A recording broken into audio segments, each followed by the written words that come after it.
So hey, good morning guys. We're gonna do a little spider rigging today, and I've been talking a while about using a chain for spider rigging, and I'm gonna show you how I set this up and kind of how I work it out today.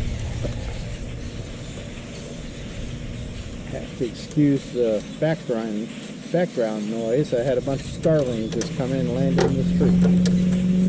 First of all, I bought this after I got the boat. I decided I was going to do some spider rigging, so needed a good way to anchor the boat down beyond spot lock. So I got this Minn Kota Deckhand 40, which I've seen on another fellow's boat that I used spider rig with that worked pretty well, and he had his set up with a log chain.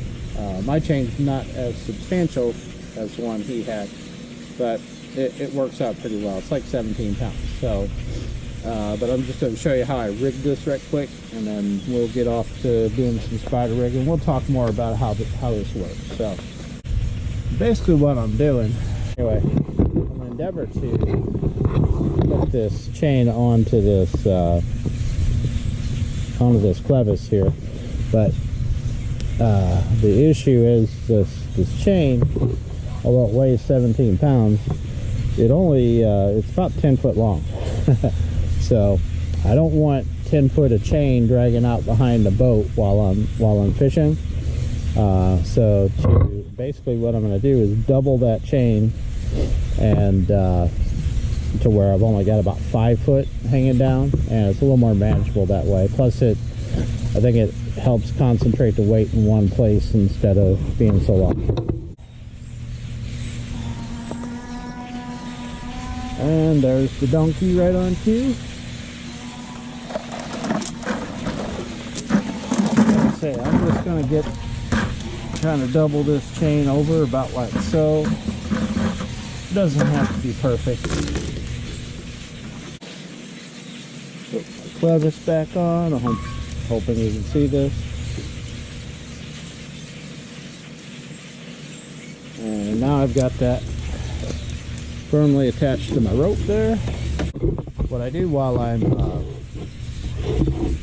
moving the boat is I don't let this hang down, because if I'm running the motor, it kind of bangs into the back of the boat. Drop that booger back in the bucket, and set it up here in the corner, and I just store it like that. But just kind of give you a demo of how this works. And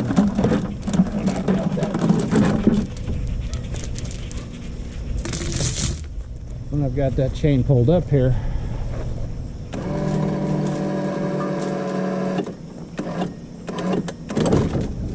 that's about as far as it pulls up. So when if you're driving down the lake, dragging that along, it's gonna beat up the back of your boat and whatever you're running across. So but that's just when I'm moving, when I'm spider rigging. Otherwise I got it stored in a bucket up there. But and then I've got this set up to where I can operate this deckhand. So I got switches here to operate the deckhand manually in the back. Also, I've installed a remote switch up front, so that when I'm sitting up here spider rigging, but when I'm up here up front, I can drop that chain too, and I can tweak it, bring it up and down as I need to. I'm just gonna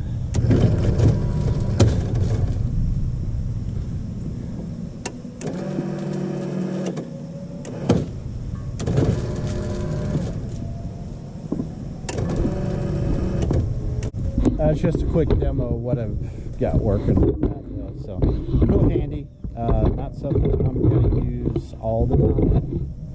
Really, simply, it's going to be under extreme wind conditions.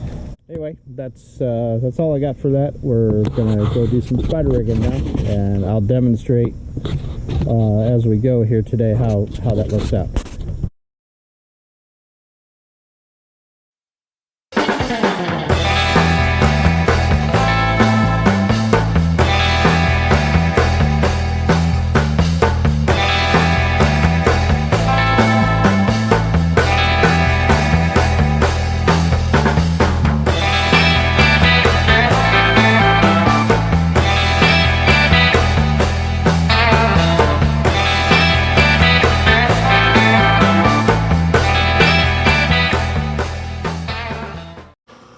So we'll demonstrate a little further on dragging that thing here in a little while.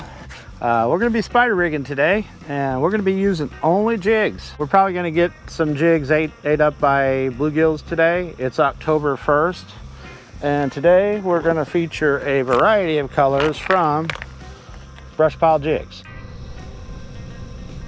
All right, guys. So I'm going to demonstrate right quick what this looks like with the chain in action.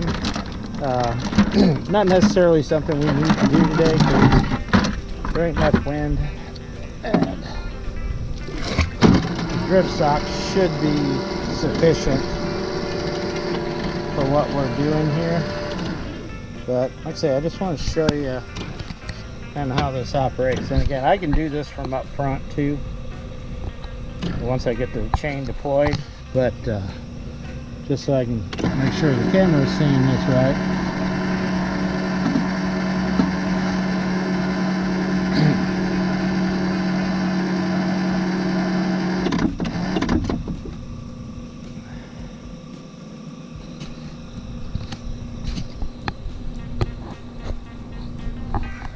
One more time.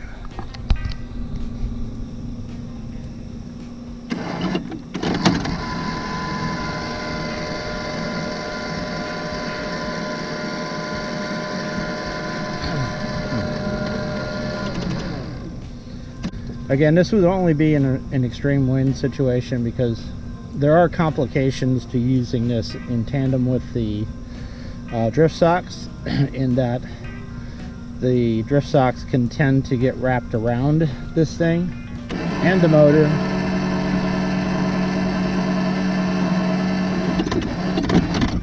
So that's really what I got there. There he is. I saw him come up. That was on that chartreuse one. Not particularly deep. Little black crappie. Let's catch us another one.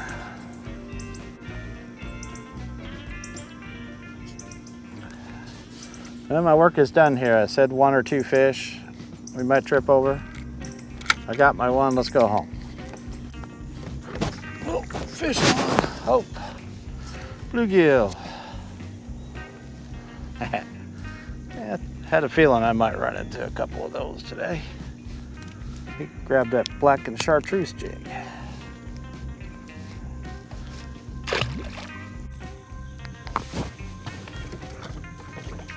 Oh, hey, look at that. A crappie. One that might be big enough to go in the skillet. That's a white crappie too. Don't see many of those in here. So we'll let him swim. Let him swim for another day.